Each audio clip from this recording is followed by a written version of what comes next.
nani na Ruto, na bili hii ikipita tutakuwa akina nani zaidi. Sasa nikirudi katika theology, mimi si wakili.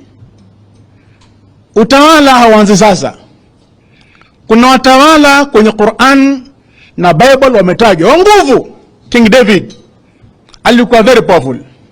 Solomon alikuwa na nguvu nyingi sana, akitawala binadamu, majini, mashetani, wanyama, hata upepo. Akitaka ruka mahali, Suleiman anaweka mkeka, anaomba dua kwa Mwenyezi Mungu, anaruka, akifika anashuka.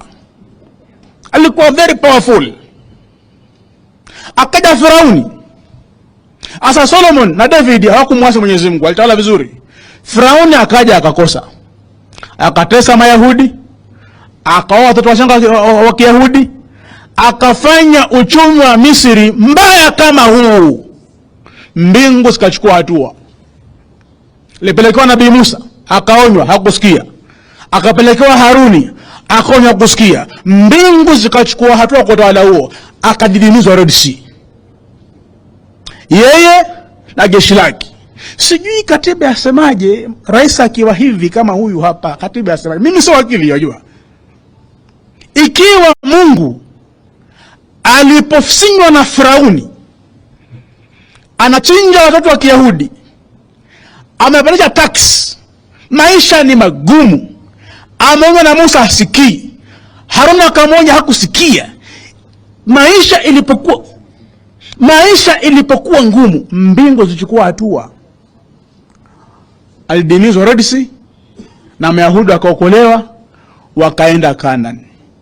Katiba yasema nini ikiwa rais wa nchi anaharibu nchi kama hivi? Katiba yasema nini ikiwa rais wa nchi anafanya tuwe akina nani? Manake hii kipita hutaweza lisha familia yako yote kila siku.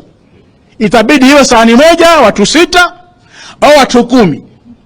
Yani kila tutakuwa akina nani, kila family, Coast, Nairobi, Eastern, tutakuwa ni akina nani? Sahani moja, watu 10 washikeshike, hawakushiba. Kama mtu anafanya taifa linakuwa akina nani, hatui watu, si watu wengine, si wengineo, tunakuwa akina nani?